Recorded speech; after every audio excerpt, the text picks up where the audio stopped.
Hello, brilliant minds.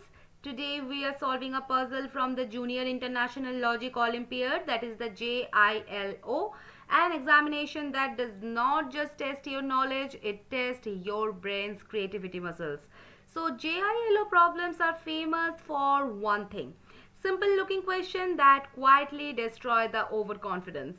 And today's villain is two innocent looking watering cans.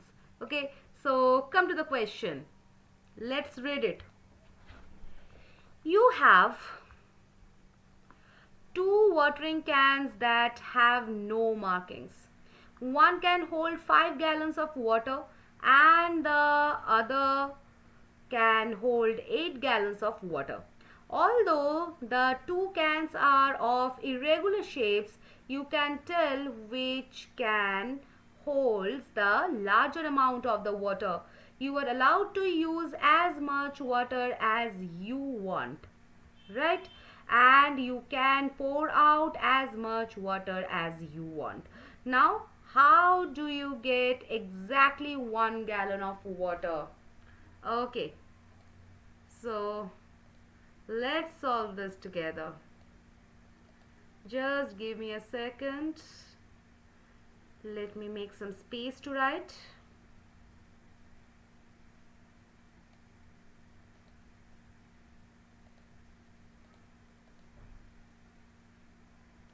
Just give me a second. Okay.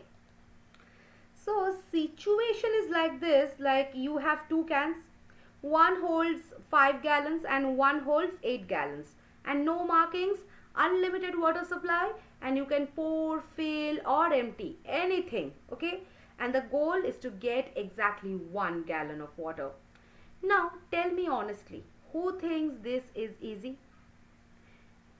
Okay, so let's see what happens now.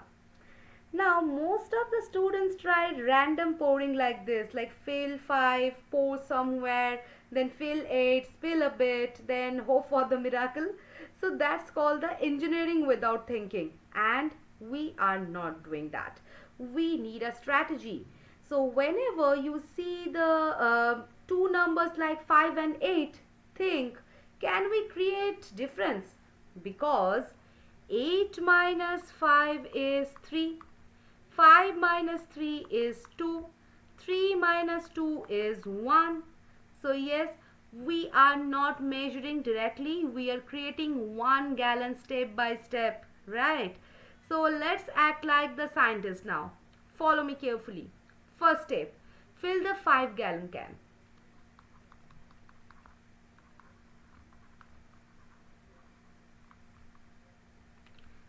Simple start. Fill the 5 gallon can fully. Okay. Then step 2. Pour into 8 gallon can. Okay. Pour all the 5 gallons into the 8 gallon can. Now 5 gallons can is empty. And 8 gallons can 5 gallons. Okay. Now step number 3. Fill 5 gallon each. Again. So refill the 5 gallon can.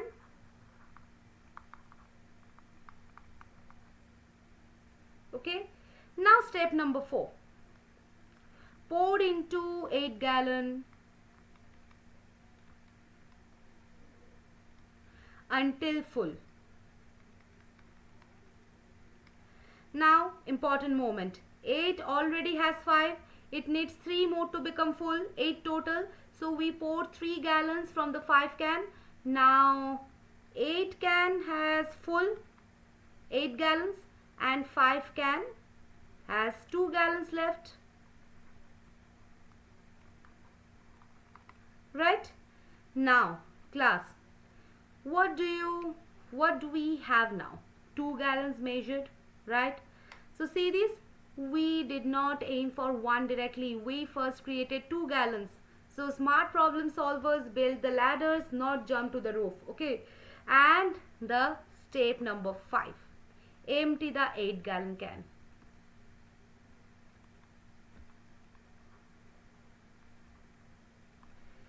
dump all the water from the 8-gallon can. Now 8 can is empty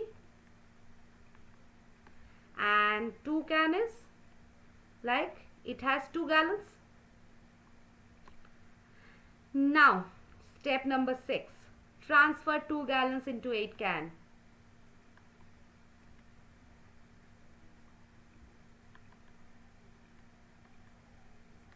Okay, pour the 2 gallons into the 8 can.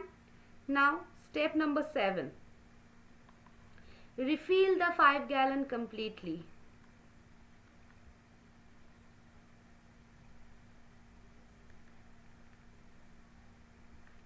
Okay, and then step number 8, pour into 8-gallon. Now pour from 5 into 8. 8 has already 2. It needs 6 more to become full. So from 5 can, which is 5, we pour all. So 8 can has 7 gallons and 5 can is empty. Now step number 9, fill the 5-gallon again.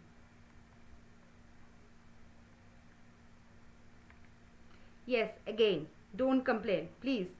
And now the step number 10, that is the final pour. Pour from 5 into 8 until 8 is full.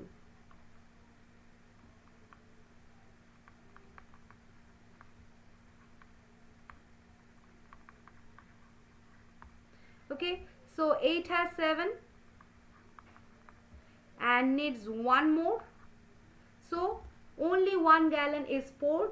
And what remains? Exactly 1 gallon in the 5 can, right? So you successfully get exactly 1 gallon in the 5-gallon can. So this is not just a puzzle, it's the number theory in disguise. So whenever you have two numbers like 5 and 8, you can measure any quantity that is a combination of them, as long as they are co-prime, meaning GCD is 1.